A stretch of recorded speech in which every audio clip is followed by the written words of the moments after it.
வணக்கம் மக்களே, welcome back to நேற்று இன்று நாளை. சம்மர் வெக்கேஷன் ஸ்டார்ட் ஆயிருக்கும்னு நினைக்கிறேன். இதுதான் நம்ம கிட்ஸோட ஹெல்த்தை நம்ம பார்த்துக்கிறதுக்கு நல்ல டைம். இந்த மாதிரி வீட்டில் இருக்கும் போது ஹெல்த்தியான ஃபுட்ஸாக நிறைய கொடுங்க.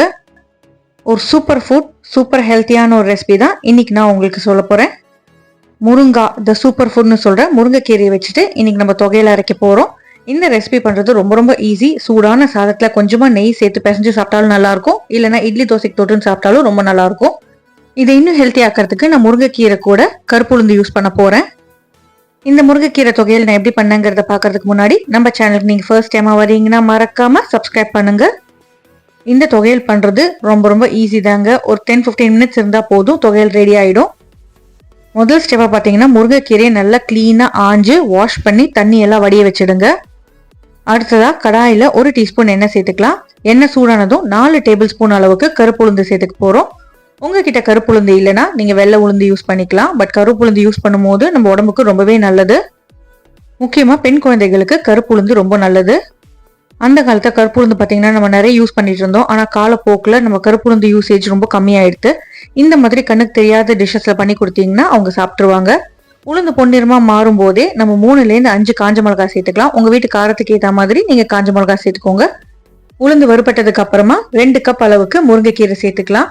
முருங்கைக்கீரை, உளுந்து, காஞ்ச மிளகாய் எல்லாத்தையுமே நம்ம ஒன்னா சேர்த்துதான் வதக்க போறோம்.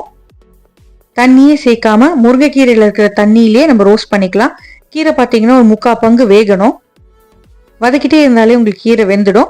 ஃப்ரெஷ் இளங்கீரையா இருந்தா ரொம்ப சீக்கிரமாவே வேகும். கலருக்காக நான் ஒரு பச்சை மிளகாய் சேர்த்துக்கிறேன். ஒரு கைப்பிடி அளவுக்கு கொஞ்சம் தாராளமாவே நீங்க சின்ன வெங்காயம் சேர்த்துக்கோங்க. சின்ன வெங்காயம் நல்ல வாசனையும் கொடுக்கும், உடம்புக்கும் ரொம்ப நல்லது. அதுவும் சம்மர் டைம்ல சாப்பிடும் போது பாடி ஹீட்டையுமே இது கம்மி பண்ணும். அகைன் சின்ன வெங்காயம் இல்லைன்னா நீங்க பெரிய வெங்காயம் சேர்த்துக்கலாம். இப்போ இதுக்கு தேவையான அளவுக்கு உப்பு சேர்த்துக்கலாம். வெங்காயம் கீரை வதங்கினதுக்கு அப்புறமா 1/2 கப் அளவுக்கு தேங்காய் சேர்த்துக்கலாம். சின்ன தேங்காவா இருந்தா 1/2 மூடி தேங்காய் கரெக்டா இருக்கும். தேங்காய் சேர்த்ததுக்கு அப்புறமா நல்ல ஒரு நிமிஷத்துக்கு வதக்கினா போதும். அதுக்கப்புறமா நீங்க அடுப்பை ஆஃப் பண்ணிட்டு சின்ன நெல்லிக்காய் அளவுக்கு புளியை இதுல சேர்த்துருங்க. இப்போ இது நல்லா ஆறட்டும். அவ்வளவுதாங்க நம்ம தொகையில சேர்க்க போற சாமான். இதை தவிர்த்து நம்ம கொஞ்சமா பெருங்காயம் சேர்க்க போறோம், அவ்வளவுதான். அரைச்சு முடிச்சதுக்கு அப்புறமா பெருங்காயம் சேர்த்துக்கலாம். ஆறுனதுக்கு அப்புறமா இது எல்லாத்தையுமே மிக்சி ஜார்ல சேர்த்துட்டு குறைன்னு அரைச்சிக்க போறோம். ஸோ ஒரே டீஸ்பூன் எண்ணெயில ஒரு சூப்பரான தொகையல் ரெடி. அரைக்கும் போது நீங்க கொஞ்சமா தண்ணி சேர்த்து அரைச்சிக்கலாம். தொகையலுங்கிற போது அது திக்கா இருந்தா தான் நல்லா இருக்கும். அரைப்படுறதுக்காக தான் நம்ம கொஞ்சம் தண்ணி சேர்த்திருக்கோம். தொகையிலோட 2 இம்பார்ட்டன்ட் குவாலிட்டி என்னன்னு பாத்தீங்கன்னா குறைன்னு இருக்கணும், அதே சமயம் திக்கா இருக்கணும். கையில எடுத்து உருட்டுனா பந்து மாதிரி வரணும், அதுதான் கரெக்டான பதம். அரைச்சதுக்கு அப்புறமா இதை அப்படியே ஒரு பவுலுக்கு மாத்திட்டு கொஞ்சமா பெருங்காயம் சேர்த்துட்டு கலந்துட்டு நீங்க சூடான சாதத்து மேல வச்சு கொடுத்து பாருங்க. அப்படியே வாசனைக்கு கொஞ்சமா நெய் சேர்த்துக்கலாம். இல்ல உங்களுக்கு சுட்டெண்ணெய் பிடிக்கும்னா நீங்க சுட்டெண்ணெய் சேர்த்துக்கோங்க. டெய்லி குழம்பு வெரைட்டி ரைஸ்னு சாப்பிட்றோம், நடுவில் ஒரு நாள் இந்த மாதிரி ஹெல்த்தியான தொகையில் சாப்பிட்டா உடம்புக்கு ரொம்பவே நல்லதுதான். இப்பெல்லாம் நிறைய பசங்க பாத்தீங்கன்னா கீரை சாப்பிட மாட்டேன்றாங்க. இந்த மாதிரி பண்ணி கொடுத்துட்டீங்கன்னா உங்களுக்கு என்னன்னு தெரியாது, சாப்பிட்டுருவாங்க. தொட்டுக்கிறதுக்கு நல்ல ஒரு காயோட சர்வ் பண்ணுங்க. தொகையிலுங்கிற போது நம்ம திரும்பி வதக்கல இல்லையா, அதனால இதோட ஷெல்ஃப் லைஃப் பாத்தீங்கன்னா ரொம்ப கம்மி தான்.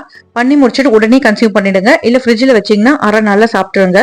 நம்ம சேனல்ல முருங்கைக்கீரை தொக்கு ரெசிபி இருக்கு, அது பாத்தீங்கன்னா ரொம்ப நாள் நீங்க வச்சு சாப்பிடலாம். அதோட லிங்க்குமே டிஸ்கிரிப்ஷன்ல கொடுக்குறேன், டைம் இருக்கிறப்ப செக் பண்ணி பாருங்க. இந்த வீடியோ உங்களுக்கு பிடிச்சிருக்குன்னு நினைக்கிறேன். நம்ம சேனலுக்கு நீங்க ஃபர்ஸ்ட் டைமா வரீங்கன்னா லைக் பண்ணுங்க, ஷேர் பண்ணுங்க, மறக்காம சப்ஸ்கிரைப் பண்ணுங்க. இதே மாதிரி ஒரு நல்ல ஹெல்த்தி ரெசிபியோட உங்களை நாளைக்கு சந்திக்கிறேன். Until then, take care, bye bye, have a great day, thanks for watching.